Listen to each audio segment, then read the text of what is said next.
Assalamualaikum warahmatullahi wabarakatuh. Alhamdulillah. Alhamdulillahilladzi ja'ala Ramadhana syahras siyam wal qiyam wa anzala fihi al-Qur'an hudan lin-nasi wa bayyinatin minal huda wal furqan.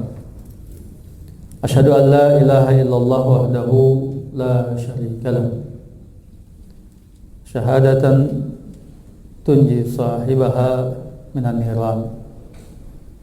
Wa asyhadu anna Muhammadan abdullahi wa rasuluhu wa khaliluhu wa safiyuhu alladzi ursila bil huda wa dinil haqq liyuzhirahu ala dini kullihi wa kafa billahi syahida wa kafa billahi wakila. Salawatullahi rabbi wa salamuhu wa barakatuhu alaihi wa ala alihi wa ashabihi wa man sara ala nahji wa sana bi sunnatihi ila yaumiddin summa amma ba'd. Jamaah salat zuhur Masjid Al-Ahnaf yang dimuliakan Allah Subhanahu wa taala.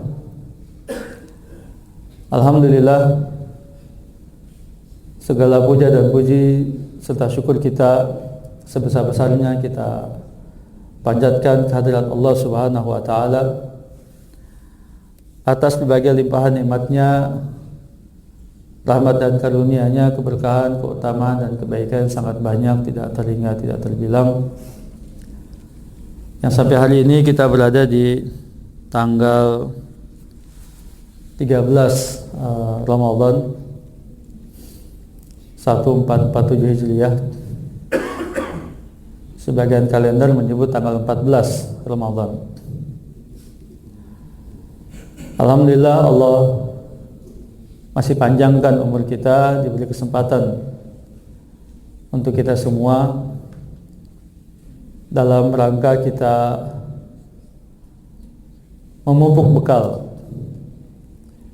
menghadap Allah Subhanahu wa taala dengan berbagai ketaatan-ketaatan dan amal-amal saleh. Karenanya kita memohon pada Allah agar Allah menerima puasa kita, menerima qiyamul lail kita, menerima bacaan Al-Quran kita, infak sedekah kita, dan ibadah-ibadah lainnya. Allah berikan balasan pahala yang sempurna di sisinya. Allahumma amin ya rabbal alamin. Seraya kita memohon agar Allah pun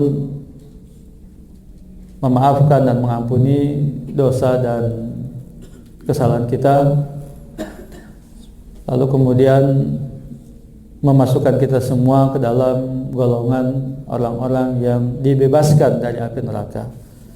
Allahumma amin ya rabbal alamin. Ini mungkin yang sebagian kaum muslimin terluputkan dalam doa-doanya, padahal cukup penting. Ketika Nabi SAW mengatakan, idza kana awwalu lailatin min Ramadan nadal munadi minas sama ya baghil khair aqbil wa ya baghil syarr aqsir walillahi utaqa'u minan nar wa dzalika kullu lailatin min Ramadan. Di malam pertama memasuki bulan Ramadan ada seruan dari atas langit sana, wahai para pencari kebaikan, bersegeralah. Wahai orang yang masih bergelimang dengan kejelekan, tahanlah. Allah memiliki al-utaqa minan nar, orang-orang yang dibebaskan dari api neraka. Wa dzalika kulla lailatin min Ramadan, dan itu terjadi setiap malam bulan Ramadan. Sehingga hadis yang menerangkan tentang 3 fase bulan Ramadan, 10 pertama, kedua dan ketiga. Yang pertama menyebut sebagai fase rahmat, yang kedua sebagai fase maghfirah, ampunan, dan yang ketiga sebagai fase itqu minan nar. pembebasan dari api neraka, hadis tersebut lemah, tidak sahih. Berhadapan dengan hadis yang dikeluarkan Imam Muslim bahwa pembebasan api neraka sudah dimulai sejak malam pertama bulan Ramadan. Karenanya menjadi penting untuk diri kita bersama agar berdoa memohon pada Allah Taala setiap malam kita dimasukkan ke dalam golongan orang-orang yang dibebaskan dari api neraka. Allahumma amin ya rabbal alamin. Jemaah sekalian yang dimiliki Allah Taala, tema kultum singkat kita siang hari ini adalah orang-orang yang merugi di bulan Ramadan. Tema ini berawal dari hadis Nabi sallallahu alaihi wasallam yang dikeluarkan oleh Imam Tirmidzi dengan derajat hasan sahih. Imam Albani mensahihkannya dalam Sahihul Jami' dari Abu Hurairah radhiyallahu anhu. Nabi sallallahu alaihi wasallam mengatakan, ragiba anfu rajulin dakhala alaihi Ramadan, fi riwayah adraka alaihi Ramadan suman salakha qabla an yugfar lah. Kecelakaan, kehinaan, kerugian bagi seseorang yang masuk ke dalam Ramadan. Dalam riwayat yang lain, Ramadan datang menemuinya, lalu dia pergi, habis Ramadan itu pergi, sementara dia tidak diampuni atau dosa-dosanya tidak diampuni. Maka orang seperti ini sangat-sangat merugi ketika Ramadan datang atau dipanjangkan umurnya sampai bertemu dengan Ramadan, tetapi semua kesempatan yang sudah Allah berikan untuknya selama bulan Ramadan itu tidak digunakan dengan sebaik-baiknya, lalu Ramadan itu pergi begitu saja, ya, sehingga dia tidak diampuni dosa-dosanya. Padahal 3 hadis yang berbicara tentang ghufirallahu ma taqaddama min dzambih, ya, semuanya berkaitan dengan kesempatan kita beramal di bulan Ramadan. Man shoma ramadhana imanan wa ihtisaban, man qama ramadhana imanan wa ihtisaban, man qama lailatul qadr imanan wa ihtisaban, ghufirallahu ma taqaddama min dzambih. Siapa yang berpuasa dengan baik di bulan Ramadan, yang menegakkan qiyamul Ramadan atau qiyamul lail atau tarawih di bulan Ramadan, siapa yang menghidupkan malam Lailatul Qadar di bulan Ramadan imanan wa ihtisaban, dengan penuh keimanan dan mengharapkan balasan terbaik dari Rabbnya Subhanahu wa taala, ghufira lahu ma taqaddama min dzambi. Dia diampuni dosa-dosanya yang telah lalu. Fadilat Syekh Al-Ustaz Dr. Profesor Dr. Abdul Razzaq Al-Badr Al-Abbad hafizallahu taala menerangkan, setelah persyarat imanan wa ihtisaban ada lagi syarat yang lain. Dalam hadis riwayat Imam Muslim dari Abu Hurairah radhiyallahu anhu, ketika Nabi sallallahu alaihi wasallam mengatakan as-salawatul khams wal jum'atu ilal jum'ah wa ramadan ila ramadan mukaffirat lima bainahunna idza stunibatil kaba'ir.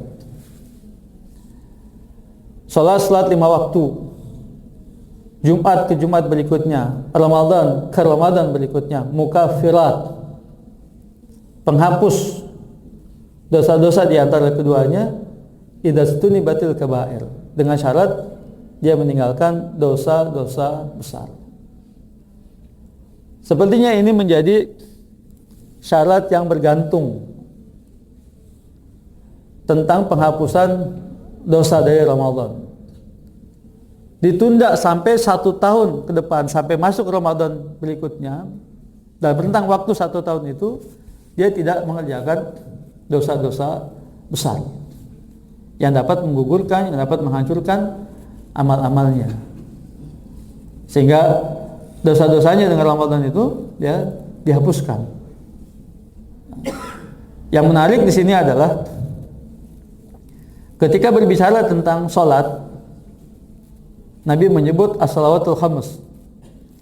Sudah barang tentu ada jeda waktu antara satu sholat dengan sholat berikutnya, subuh atau fajar ke zuhur, zuhur ke asar, asar ke maghrib, maghrib ke isya, isya ke subuh lagi. Rentang waktu itu. Tetapi ketika berbicara tentang Jumat dan Ramadan, mengisyaratkan kepada amal-amal yang ada pada hari itu.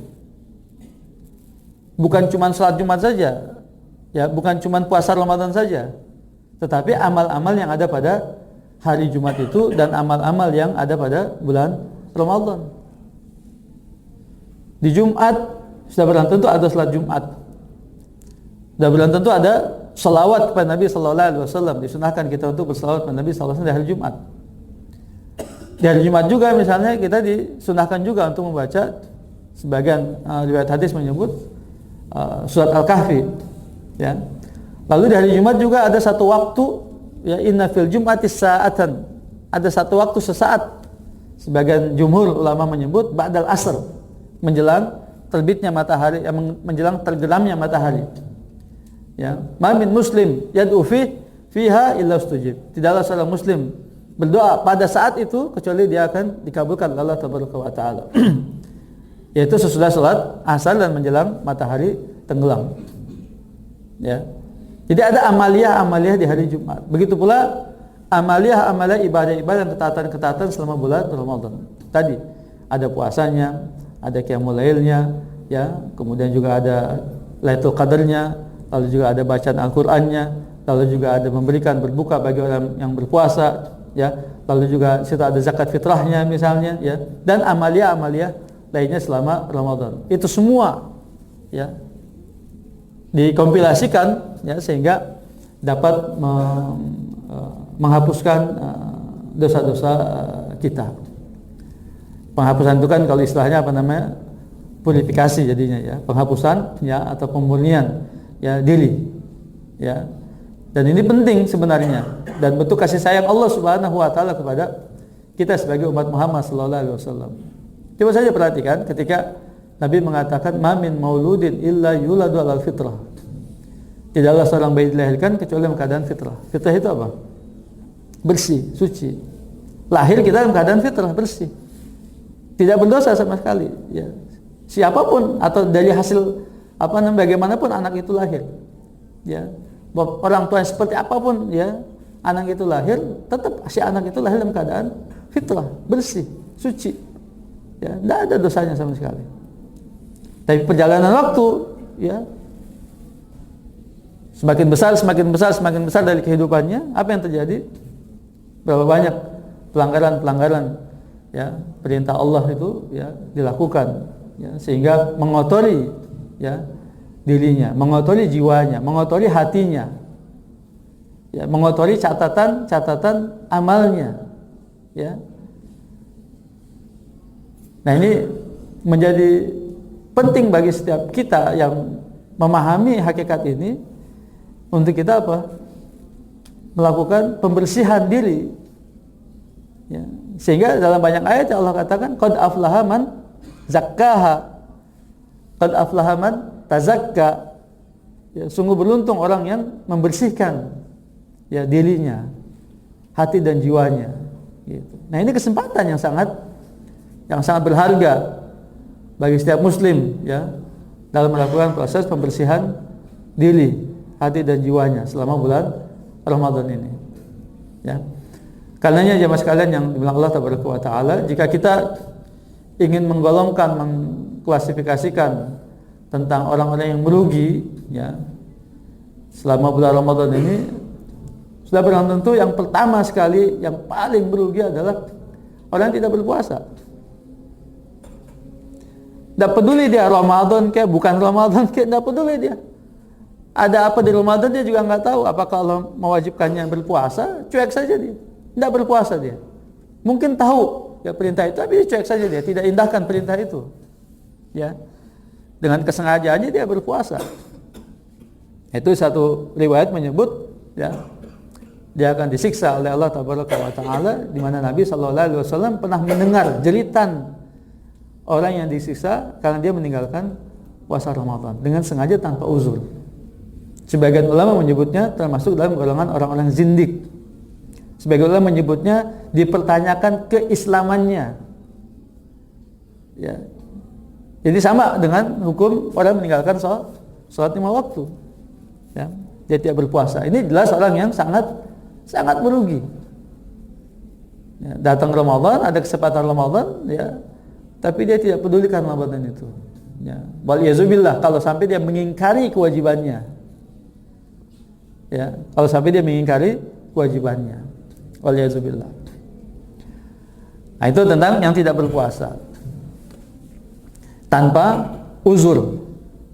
Tanpa apa? Tanpa uzur. Kalau dengan uzur, ya boleh, diizinkan dalam syariat. Dibolehkan dia berbuka. Ya.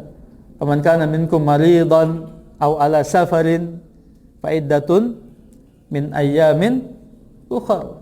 Siapa di antara kamu yang sakit, ya. Sakitnya sakit yang apa namanya? Yang cukup berat, ya. Dan puasa itu mempengaruhi sakitnya gitu. Ya.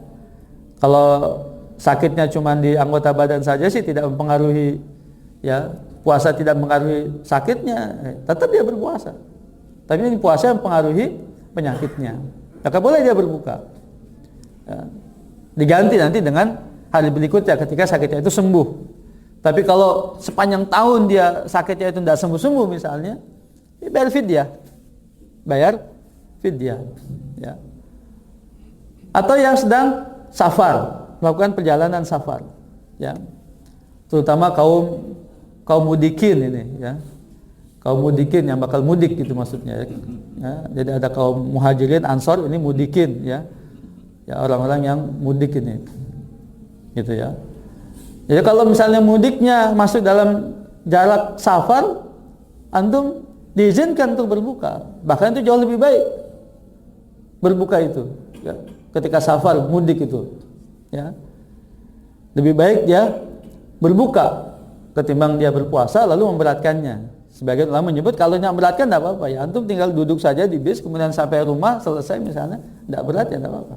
Tapi bagaimanapun juga safar qit'atun minal azab, ya, sepotong dari siksa, dari azab, ya, tetap saja berat safar dalam keadaan berpuasa. Bahkan yang mengatakan laisa minal bir asyamu fi safar, bukan termasuk kebajikan dan ketaatan berpuasa saat safar, berpuasa saat safar, ya. Dan puasa rukhsah atau berbuka itu sedekah Allah, gitu. Shadaqatullah tasaddaqa biha alaikum faqbalu sadaqatahu, itu sedekahnya Allah. Allah bersedekah pada kalian, maka ambil sedekah itu, terima sedekah itu.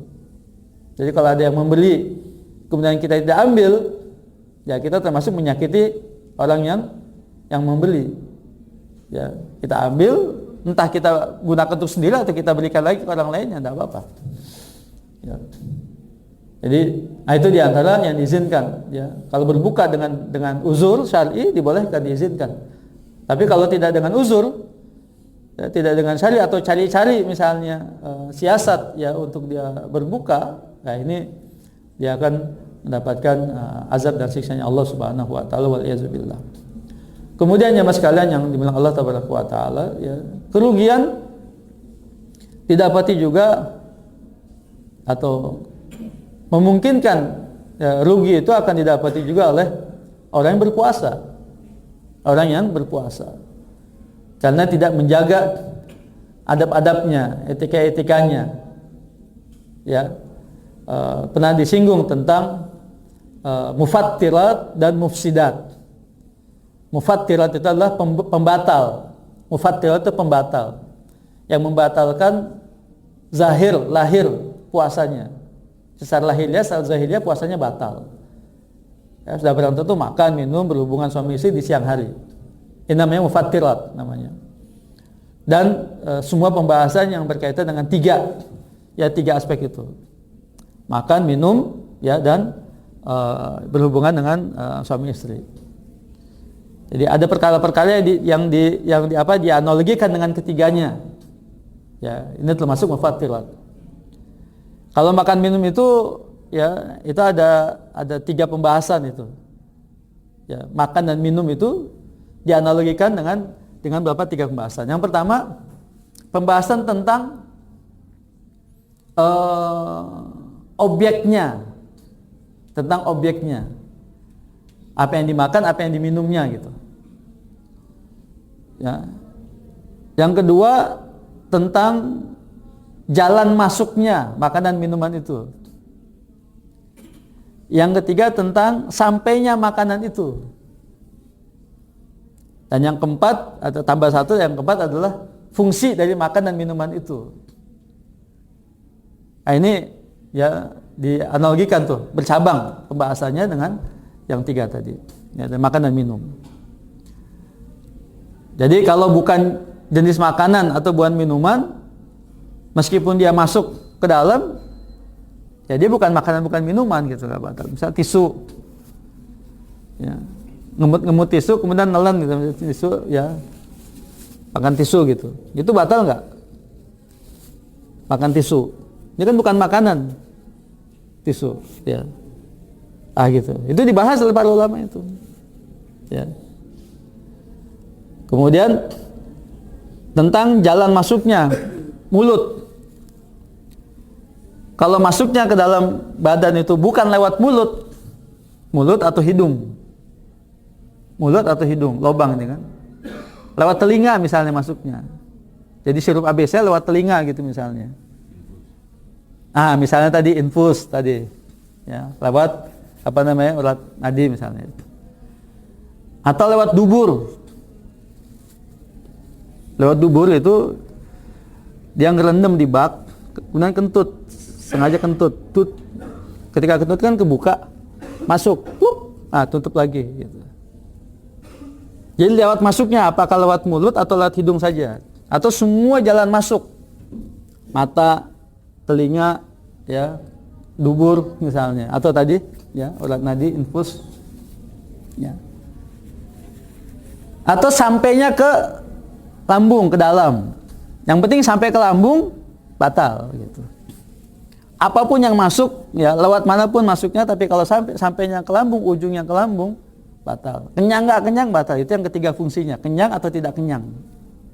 Karena fungsi makan minum adalah mengenyangkan, menguatkan, gitu. Nah itu analogi dari pembahasan makan dan minum.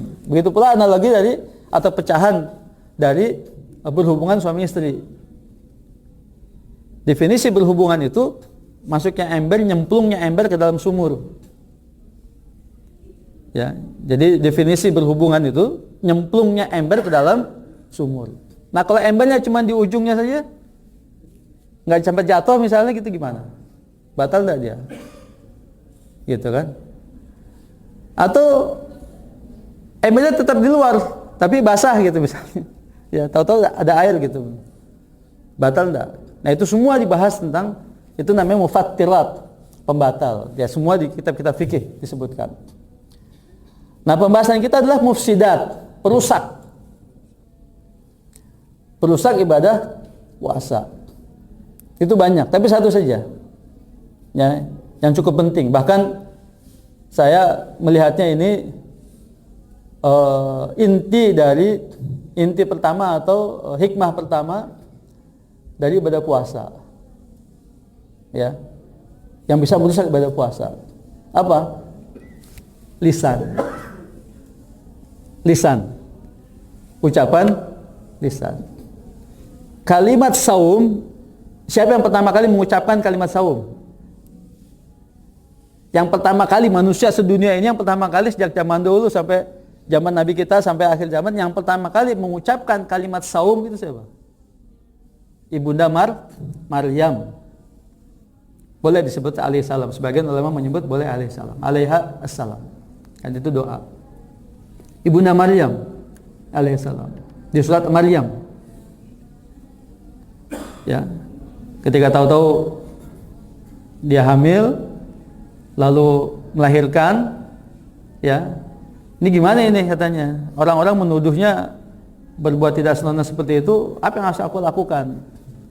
Ya. Kemudian kata Nabi Zakaria, nggak usah ngomong sama orang. Allah menyebut begitu. Nggak usah bilang, tunjuk saja ini, anak ini.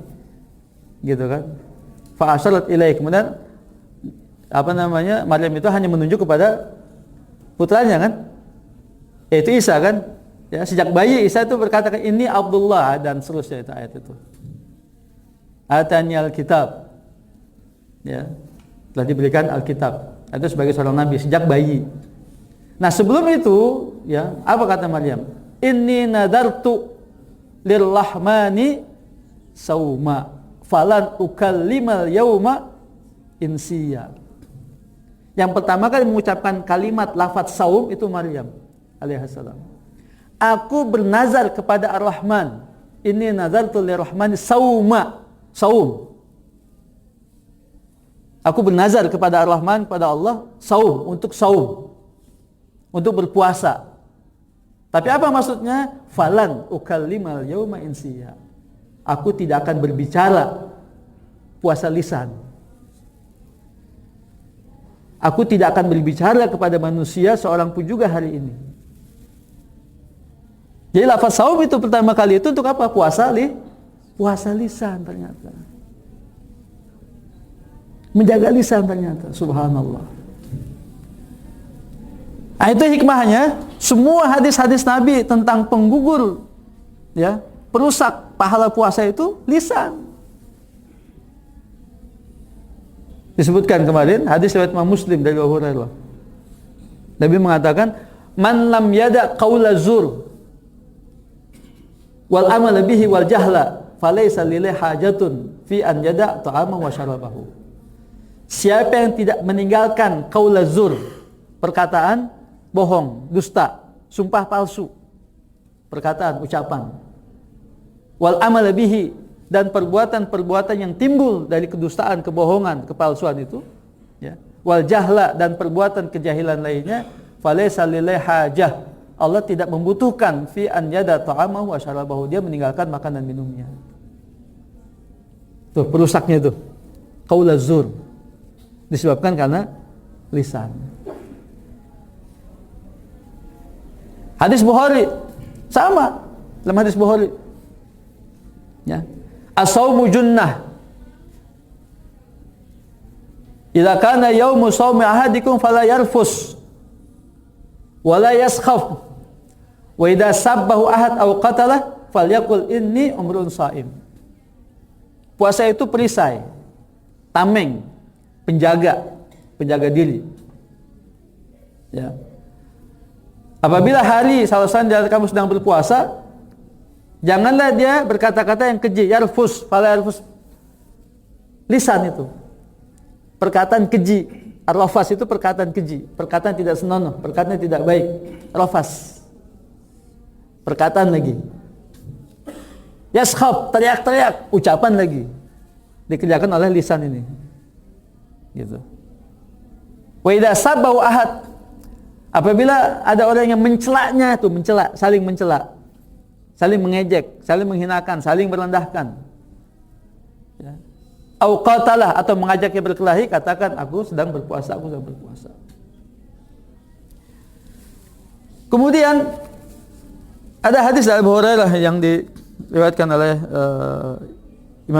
Imam Tirmidzi yang cukup panjang, ya. Tentang al-muflis. Imam Tirmidzi, Imam Nasai dan yang lainnya meriwayatkan hadis ini dengan derajat hasan sahih. Ketika Nabi SAW bertanya, "Manil muflis min ummati?"